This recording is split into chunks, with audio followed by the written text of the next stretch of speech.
What is going on, everybody? It's the France, and we're here for the NXT review for May 29th, 2019. This is the final NXT taping show before NXT Takeover 25, which is coming to you this Saturday from Bridgeport, Connecticut. This was originally supposed to be, Takeover was supposed to be next Saturday, next Saturday, but due to the Saudi Arabian show being moved to next Friday instead of when it was supposed to happen in May, we get NXT Takeover 25 this coming Saturday. We will have a preview,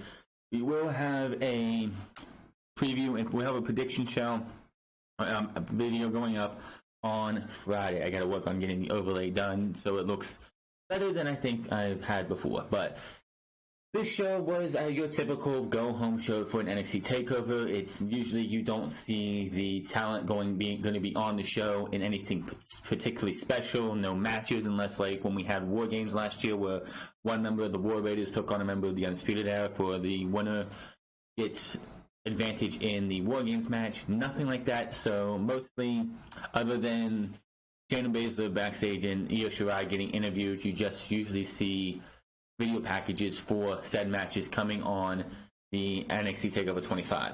I cannot believe still that just last week, just 4 or 5 days ago, we had AEW Double or Nothing, and 1 week later, NXT Takeover 25. I wish the Saturday show was going on this Friday so I could at least have a week off between big shows. Will this show outclass and outdo what we saw at NXT at Double or Nothing? Most likely, yes. AEW Double or Nothing beat out anything Monday Night Raw and SmackDown Live that's produced for WrestleMania, Royal Rumble, Fastlane, Money in the Bank, or even Elimination Chamber.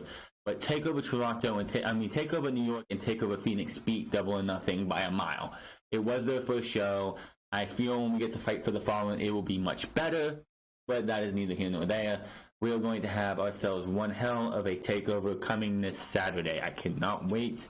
Takeovers are always good, but it just feels like, I know this show is going to be great. I'm not comparing this to AEW because NXT is above AEW right now because they've only had one show.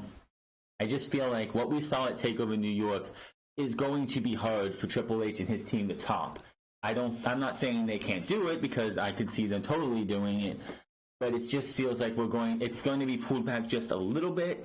But with a ladder match, a North American Championship match with Tyler Breeze returning and so many others, it just feels like it could be pulled back, or this could be the best takeover we've ever seen. This is the 25th ever takeover, and I can't wait to see it. But tonight, we had the go-home show. Kushida went up against Drew Gulak in an absolute technical classic. I want to see these two. I want to see one of these guys win the North American Championship. I don't care if Drew Gulak comes to the NXT and that's where he's at. I want to see one of these guys win the North American Championship and then have another match between these two. Or if you want to, a number one contendership match down the road, maybe on the way to War Games, where the winner gets to face off whoever's the North American Champion at the time. These guys put on one hell of a match. I've talked about it on here where I've seen Kushida before. I've seen him face Kenny Williams and Zack Sabre Jr. and I think the same day or in back-to-back days, and they were two totally different matches. This match right here that they had tonight felt like what I saw with Kushida and Zack Sabre Jr. and just shows how easily Kushida adapts to the style of his opponent. Drew Gulak is a submission type guy, and this was just a technical classic with many submissions and many chances for these guys to get. Of course, Kushida won. Nothing there. It was a really awesome match. Mia Yim took on Bianca Belair, as well as the Forgotten Sons taking on Oney Lorcan and Danny Burch to build up for their match at TakeOver. Not much really said there. The main event really was irrelevant because it didn't go very long. But the first match of the night was Mia Yim versus Bianca Belair. This one, of course, was a rematch of, I believe, 2 weeks ago when Mia Yim lost due to Bianca Belair getting her hair falling over the top rope or the bottom rope, and she just pulling back on it to keep the leverage pin going. The result of this match was totally different than the previous one. Both superstars take each other down early. Yim avoids Belair. Chop block to the leg. kick to the face, rolling cannonball into a corner, cover for a 2. Yim with a kick, tries for another, and Belair catches it, lands a kick of her own, and goes for a cover, only 2. Yim with a roll-up, 2, Belair with a clothesline pin, 2 count. Belair says, fight her, punches Yim in the back, delayed, and then she gets her in a delayed vertical suplex, and Beth Phoenix and Marvinella and Nigel McGuinness were like in awe of this vertical suplex because she held her up there pretty well. And then all of a sudden she just starts squatting, doing squats with Mia Yim in the vertical suplex, which just Marv and Beth Phoenix got wow, what a vertical suplex and squatting. This match went for about 5, 6, 7, 8, maybe 10 minutes. Yim with an overhead belly-to-belly suplex. Yim with a flurry of strikes. Flip over Belair for a cover 2. Belair drives Yim into the corner, looks for a charge in, and it goes right into the ring as Yim moves out of the way. Yim hits with the eat the feet, but Belair rolls out to the floor and tries to go back.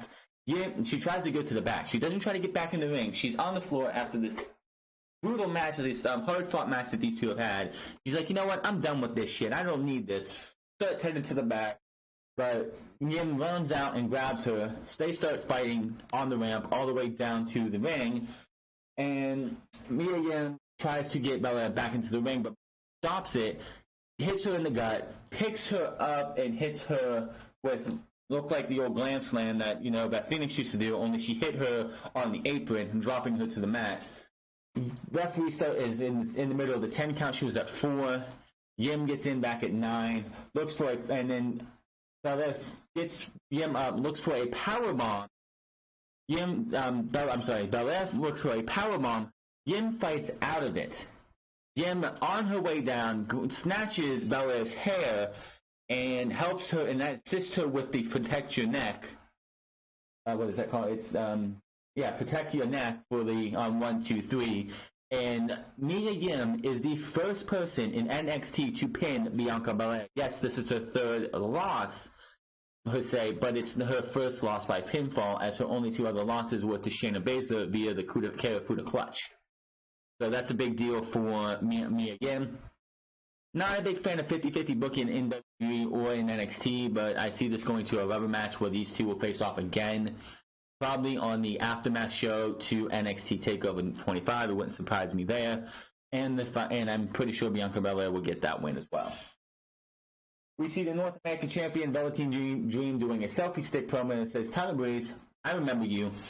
Snaps his fingers, and we see clips from Tyler Breeze when he was in NXT.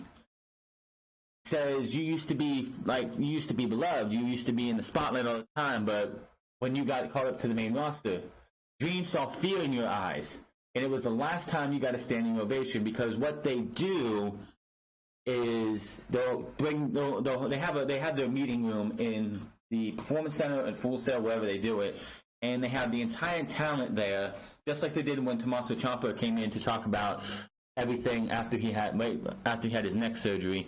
Well, they always bring the people up who are going to be going up to the main roster, and the superstars in NXT give him a standing ovation. And he said, yeah, that was the last time you ever got a standing ovation. The Dream says Breeze may have forgotten what it's like to have the spotlight. They did show Tyler Breeze making his debut, I believe, on SmackDown against Dolph Ziggler, and how he started off with a hot start to his career for about 2 weeks, and then WWE just continued to bury him. They let him be himself for 2 weeks, and then they killed everything that he had on Monday Night Raw and SmackDown Live. You might have forgotten what the spotlight is on you, but that's all Dream has been in as of late. We see clips of last week's encounter between Dream and Breeze. Tyler says he was a staple in NXT and will push Dream out of the spotlight, and the two will meet on Saturday for the North American Championship. I cannot wait for this match. This should be just like any TakeOver, and it's been this for a while. Almost every and any match on TakeOver, you have a chance to steal the show. There are only 5 matches, and I guarantee you, Tyler Breeze and Velveteen Dream's been in the NXT spotlight for a good while. Tyler Breeze has been out of the spotlight for sure. This guy's going to want to go into this match and make you say, I know who Tyler Breeze is. I remember who Tyler Breeze is. Damn, why don't they using him on the main roster? Hopefully, this is not the last time, the only thing Tyler Breeze is going to do in NXT. I'm hoping he's going to be in NXT for a while. I know he's doing the NXT house show circuit. He has been since right after WrestleMania. He's been down in NXT doing house shows for them.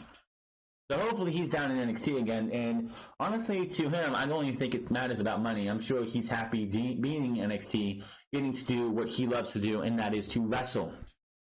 These two are going to put on one hell of a show, and I cannot wait till we get to NXT Takeover 25 to see what Tyler Breeze and the Velveteen Dream can do. I think it's going to be one of the best matches of the night, and probably one of the best matches of the year in WWE on a whole, and probably all of professional wrestling. It's definitely going to be one of those matches that it's like, bam, I want another one.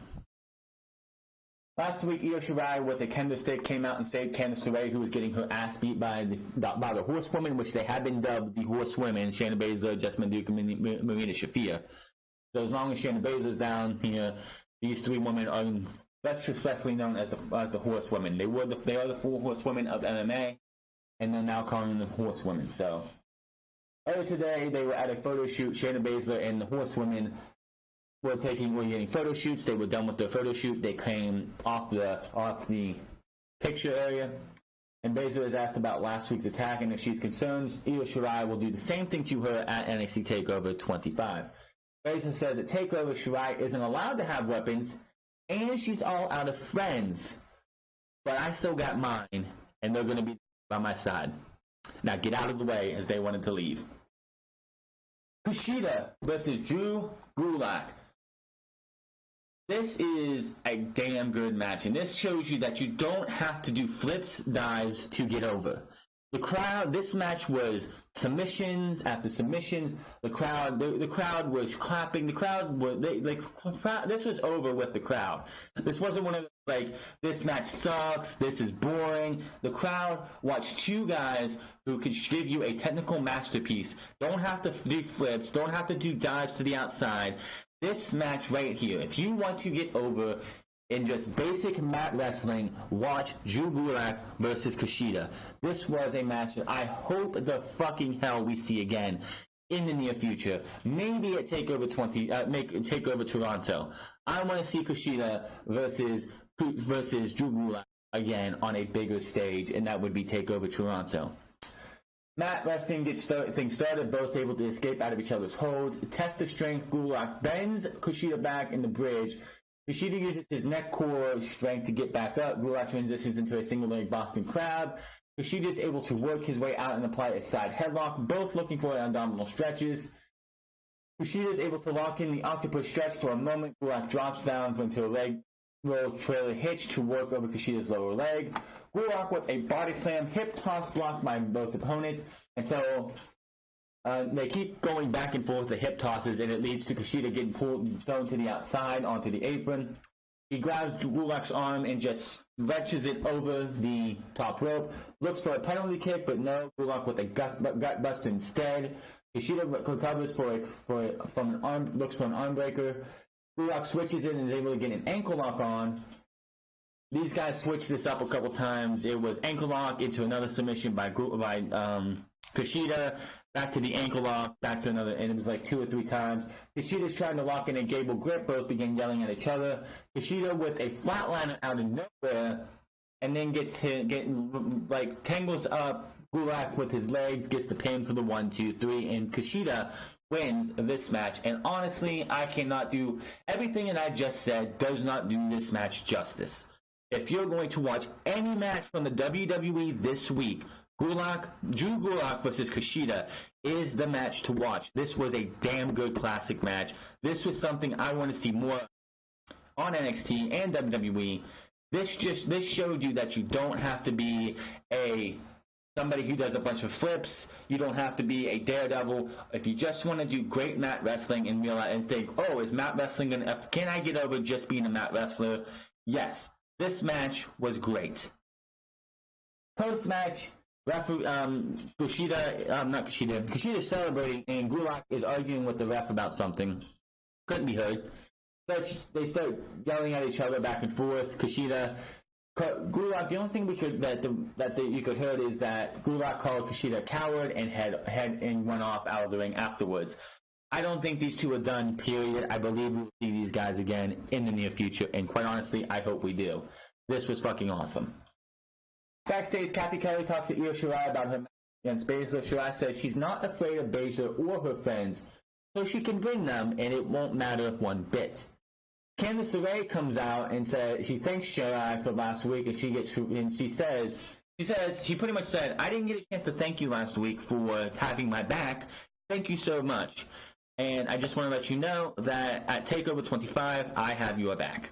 Now, just my wrestling 101 this year. This seems a little fishy. Like this could be a setup to have Candice LeRae turn heel and maybe join up with the Four Horsewomen. I'm not saying it's gonna happen, but it's just I've seen this before where it's like, yeah, I think, and it goes back to like Bayley back when she was in NXT, and it's like she would help somebody out, and Bayley would always get turned on. Like Sasha Banks turned on her time, Charlotte turned on her at one time, even Becky Lynch turned on her at one time.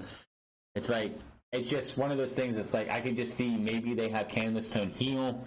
They did tease it last year with the whole Johnny Gargano stuff when she came out with like black hair and black lipstick. She went to look like she went to the dark side.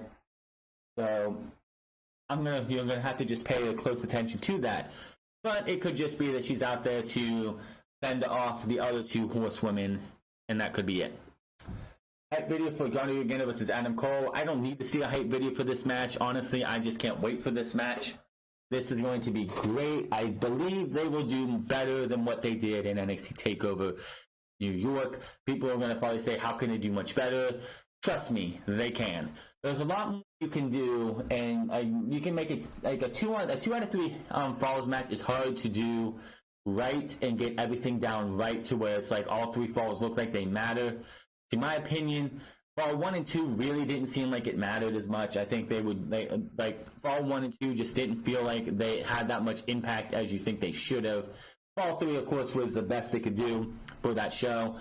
I see this match, which is a singles match, no other stipulations. I can see this one being that like way, way better. Tony Roken and Danny Burch versus the Forgotten Sons. This match went about 3 or 4 minutes, not even 3 or 4 minutes. Riker trips up Lorcan. Blake smacks Lorcan from behind. Referee sends Riker to the back as he gets to the stage. The Street Profits attack him, and when I say attack, Angelo Dawkins ran out and just ran Jackson Riker over. Jackson Riker did not have a fun day at the office at this set of tapings because he got his ass kicked over and over again. He got ran over by Angelo Dawkins, which, dude, I think Angelo Dawkins has the size advantage on Jackson Riker. It looked like he got hit by a semi-truck. So the Street Profits beat him up a little bit, some more. Post-match, Forgotten Sons clear out of the ring. Lorcan and Burch and the Street Profits swing away. It was funny because after the Forgotten Sons are out of the ring, you have Danny Burch and Only Lorcan and the Street Profits staring each other down, jawing a little bit with each other. The crowd is chanting, "Thank you, Profits," because obviously the crowd don't give two shits about the Forgotten Sons. So they're like, "Thank you, Profits," for the ending match that just went nowhere. Those two teams start fighting each other out. The Forgotten Sons come back with chairs to clear the other two teams away. Riker nods in approval from the stage, and then Cole and Strong take out Riker and throw him down as well. The other two start taunting, they taunt the Forgotten Sons to come at us, we're gonna get you. And then Bobby Fish and Kyle O'Reilly, who will be in the Fatal 4-Way at TakeOver 25, come from other parts of the arena, and all four members of the Undisputed Era pretty much destroy Wesley Blake and Buddy and Steve Cutler. And so the point that they do their pose. Jackson Riker is getting up again because this guy just did not want to stay down. Adam Cole grabs the ladder. All four members of the Undisputed Era take that ladder and shove it into Jackson Riker. He's still getting up. They take it and slam it on his back. They set the ladder up. Adam Cole climbs to the top of the ladder. Fish and O'Reilly on each side of the ladder. Roderick Strong grabs a mic, stands in front, hands it up to Cole. Cole says, "Riddle, Gargano," At NXT Takeover, because Takeover 25 wasn't named till after this show was taped, he points down the record and says that is undisputed, and the show goes off the air.